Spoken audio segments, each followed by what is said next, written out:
അടുക്കളയിൽ നിന്ന് പായസത്തിൻ്റെ മണം മൂക്കിലേക്ക് തുളച്ചു കയറിയപ്പോഴാണ് മീനാക്ഷി ഉറക്കം ഉണർന്നത്. സമയം നോക്കിയപ്പോൾ 9 മണി. നേരത്തെ ഉണരണമെന്ന് കരുതിയതാ, എന്നിട്ടും താമസിച്ചല്ലോ ഭഗവാനെ. തലവാരി പുഴച്ചിരുന്ന പുതപ്പ് മാറ്റി അവൾ എഴുന്നേറ്റു. കുളിച്ച് പെട്ടെന്ന് തന്നെ അവൾ അടുക്കളയിലേക്കെത്തി. നോക്കുമ്പോൾ അടുക്കളയിൽ അമ്മയും ചെറിയമ്മയും ഉണ്ട്. അടുപ്പിലെ ചെമ്പിൽ പായസം തയ്യാറായി ഇരിക്കുന്നു. ഒരു ചെറിയ കിണ്ണത്തിൽ പായസം എടുത്തവൾ ചൂടോടെ ചേർത്തു. എന്താ നീ എഴുന്നേൽക്കാൻ വൈകിയേ? ഞാൻ പറഞ്ഞതല്ലേ നേരത്തെ എണീറ്റ് വരണമെന്ന്, സുഭദ്ര ദോശ മുറിച്ചിട്ടുകൊണ്ട് അവളോട് ചോദിച്ചു.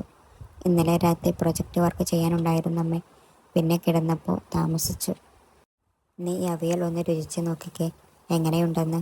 ഞാൻ ഉണ്ടാക്കിയതാ. ശോഭ അവൾക്ക് നേരെ ആ തലവയിൽ അല്പം അവിൽ നീട്ടി. ഗംഭീരം. മീനാക്ഷി അല്പം രുചിച്ചു നോക്കിയതിന് ശേഷം പറഞ്ഞു. അത് ചെറിയമ്മ ഉണ്ടാക്കിയതല്ല മീനു ചേച്ചി, കൃഷ്ണേച്ചി ഉണ്ടാക്കിയതാ. അവിയൽ മാത്രമല്ല, പായസവും ഇവിടെയുള്ള കറികൾ എല്ലാം കൃഷ്ണേച്ചിയ ഉണ്ടാക്കിയത്. ഇവരെല്ലാം ഇപ്പോൾ വന്നതേ ഉള്ളൂ. അങ്ങോട്ടേക്ക് വന്ന കുട്ടിക്കുറുമ്പി നിവ്യമോൾ ആ മീനാക്ഷിയോട് പറഞ്ഞു. അത് പിന്നെ എനിക്കറിഞ്ഞൂടെ മോളെ. പായസത്തിൻ്റെ മണം കിട്ടിയപ്പോൾ തന്നെ മനസ്സിലായി അത് കൃഷ്ണ വെച്ചതാണെന്ന്, മീനാക്ഷി ചിരിച്ചുകൊണ്ട് പറഞ്ഞു. അത് കേട്ടതും സുഭദ്രയുടെയും ശോഭയുടെയും മുഖം മങ്ങി. നിവ്യമോൾ അപ്പുറത്തേക്ക് കളിക്കാനായി ഓടിപ്പോയി. എവിടെ കൃഷ്ണ? അവൾ ചോദിച്ചു. ആ, അപ്പുറത്തെവിടെയും കാണും, ശോഭ അലക്ഷ്യമായി പറഞ്ഞു. മീനാക്ഷി പായസം രുചിച്ചുകൊണ്ട് പിന്നാമ്പുറത്തേക്ക് ഇറങ്ങി. കൃഷ്ണയെ നോക്കി അവൾ അവിടെ നടക്കുമ്പോഴാണ് യദു വന്നത്. മീനാക്ഷിയുടെ നേരെ മൂത്തതാണ് യദു. കൃഷ്ണ എവിടെ? അവനും അന്വേഷിച്ചു. മറുകിട്ടുന്നതിന് മുമ്പ് തന്നെ മീനാക്ഷിയുടെ കയ്യിൽ നിന്നും പായസക്കിണ്ണം തട്ടിയെടുത്തിരുന്നു. ഞാനും നോക്കി ഇറങ്ങിയതാ, കാണുന്നില്ല. അല്ല, ആരെ കൃഷ്ണാവതാരം? ഇന്നലെ മുതൽ കേൾക്കുക, ഒന്നും കാണാൻ പറ്റിയില്ലല്ലോ. അങ്ങോട്ടേക്ക് കടന്നുവന്ന് ശ്രാവൺ ചോദിച്ചു. യദുവിൻ്റെ കൂടെ ജോലി ചെയ്യുന്ന ആളാണ് ശ്രാവൺ. തലേന്ന് രാത്രി ഒരു ദിവസം തറവാട്ടിൽ നിൽക്കാനായി വന്നതാണ്. അരുന്ന് എല്ലാവരെയും പരിചയപ്പെട്ടോ? ഇന്നലെ വന്നതും കിടന്നുറങ്ങിയതല്ലേ? യദു ചോദിച്ചു. നീ പരിചയപ്പെടുത്തി തന്നില്ലല്ലോ. എല്ലാവരും ഒന്ന് കാണിച്ചു തായോ? വൻമൂരി നിവർത്തിക്കൊണ്ട് പറഞ്ഞു. നമുക്കും ഇവരെ ഒന്ന് പരിചയപ്പെടാം അല്ലേ? ഇത് ചെമ്പക്കശ്ശേരി തറവാട്. നാട്ടിൽ അറിയപ്പെടുന്ന കുടുംബക്കാരാണ്. ചെമ്പക്കശ്ശേരിക്കാർ എന്നാൽ നാട്ടിൽ നല്ല നിലയും വിലയുമുള്ള കൂട്ടരാണ്. ചെമ്പക്കശ്ശേരിയിലെ മുതിർന്ന അംഗമാണ് നാരായണിയമ്മ. നാരായണിയമ്മക്ക് 3 മക്കൾ.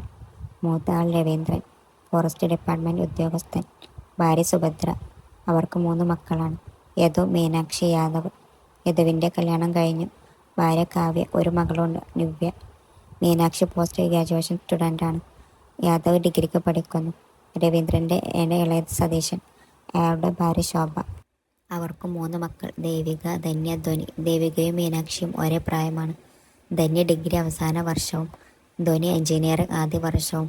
മൂന്നാമത്തെ ആളാണ് പാർവതി, ചെമ്പകശ്ശേരിയിലെ നാരായണി അമ്മയുടെ ഇളയ മകൾ. പാർവതി വിവാഹം ചെയ്ത് അയച്ചിരിക്കുന്നതും അടുത്ത സ്ഥലത്ത് തന്നെയാണ്. മക്കളെല്ലാം കൺവട്ടത്ത് തന്നെ ഉണ്ടാകണം എന്നത് നാരായണിയമ്മയുടെ നിർബന്ധമായിരുന്നു. പാർവതിക്ക് 2 മക്കൾ. മൂത്തയാൾ ഹരി, ഡോക്ടറാണ്. ഇപ്പോൾ MBBS കഴിഞ്ഞ് MD ചെയ്യുന്നു. ഇളയത് ഹൃദയ, അവൾ MBBS ആദ്യ വർഷമാണ്. ഇത്രയും പേരാണ് ചെമ്പകശ്ശേരി തറവാട്ടിലെ അംഗങ്ങൾ. രവീന്ദ്രനും സതീശനും കുടുംബമായി തറവാട്ടിൽ തന്നെയാണ് താമസം. പാർവതി ഇടക്ക് തറവാട്ടിൽ വന്നു പോകും. പിന്നെയുള്ളത് മറ്റൊരാളാണ് കൃഷ്ണവേണി. നാരായണി അമ്മയുടെ അകന്ന ബന്ധത്തിലെ ഒരു കുട്ടിയാണ്. ചെറുപ്പത്തിലെ അമ്മ മരിച്ചു. അവൾക്ക് 12 വയസ്സുള്ളപ്പോൾ അച്ഛനും പോയി. കടം കയറി ആത്മഹത്യ ചെയ്തതാണ്. ആരോരുമില്ലാതെ ഒരു ചെറിയ വീട്ടിൽ കഴിഞ്ഞിരുന്ന അവളെ നാരായണി അമ്മ ചെമ്പകശ്ശേരിയിലേക്ക് കൂട്ടിക്കൊണ്ടുവന്നു. സ്വന്തമെന്ന് പറയാൻ കൃഷ്ണക്ക് അച്ഛൻ്റെയും അമ്മയുടെയും ഓർമ്മകൾ നിൽക്കുന്ന വീട് മാത്രമേ ഉള്ളൂ. അതും ഇപ്പോൾ നഷ്ടപ്പെടുമെന്ന രീതിയിലാണ്. അച്ഛൻ്റെ പെങ്ങളും മകനും അത് കൈയടച്ച് വെച്ചിരിക്കുന്നു. എങ്കിലും ഇടയ്ക്കിടയ്ക്ക് അവൾ ആ ചെറിയ വീട്ടിലേക്ക് പോകാറുണ്ട്. വേറെ സ്വന്തക്കാർ ആരും തന്നെ കൃഷ്ണവേണിക്കില്ല. അമ്മ താഴ്ന്ന ജാതിയിലുള്ള ഒരാളെ സ്നേഹിച്ചു വിവാഹം കഴിയതോടെ അമ്മയുടെ കുടുംബക്കാർ പടിയടച്ചു പിണ്ടം വെച്ചു. സ്നേഹിച്ച ആളോടൊപ്പം നല്ലൊരു ജീവിതം കൊതിച്ചെങ്കിലും അച്ഛൻ്റെ വീട്ടുകാർ അമ്മയെ ഒരുപാട് ദ്രോഹിക്കുകയാണ് ചെയ്തത്. ഇല്ലാത്ത ബാധ്യതകൾ വരുത്തി കൃഷ്ണയുടെ കുടുംബത്തെ അച്ഛൻ വീട്ടുകാർ മുടിപ്പിച്ചു. രോഗത്തിനടിമയായി അമ്മയും സ്വയം മരണത്തിന് കീഴടങ്ങി. അച്ഛനും പോയപ്പോൾ കൃഷ്ണവേണി ചെമ്പകശ്ശേരിയിൽ എത്തി. +2 വരെ ഇവിടെയുള്ളവർ കൃഷ്ണയെ പഠിപ്പിച്ചു. നന്നായി പഠിക്കും അവൾ. +2 ഉയർന്ന മാർക്കോടെയാണ് പാസ്സായത്.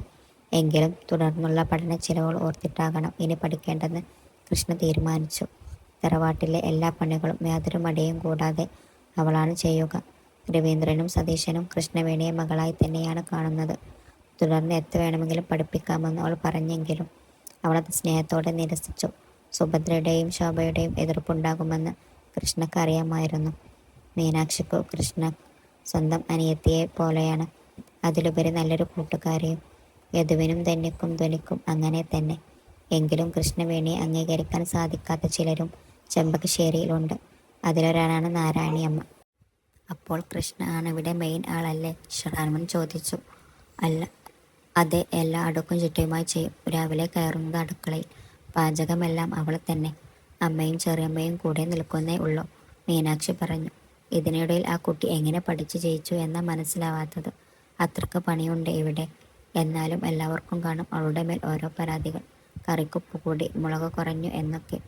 എന്നിട്ടോ അവൾ ഉണ്ടാക്കിയതൊക്കെ മൂക്കുമുട്ടി കഴിക്കുകയും ചെയ്തു. യദുറക്കെ ചിരിച്ചു. ആളെ ഒന്ന് കാണണമല്ലോ, ശ്രാവൺ അലവ് എക്സൈറ്റഡായി ചോദിച്ചു. വാ നോക്കാം. അവർ ഒരുമിച്ച് പാടത്തേക്ക് ഇറങ്ങിയതും കയ്യിൽ കുറച്ച് വാഴയിലകളുമായി കൃഷ്ണ വരുന്നത് കണ്ടു. ശ്രാവൺ അവളെ കണ്ണൊടുക്കാതെ നോക്കി നിന്നു. മെലിഞ്ഞൊരു പെൺകുട്ടി, ധാവണിയാണ് വേഷം. കണ്ണിൽ അല്പം കൺമശിയും, മുത്തിലൊരു കുഞ്ഞു പൊട്ടും. മുടി മാടി ഒതുക്കി വെച്ചിട്ടുണ്ട്.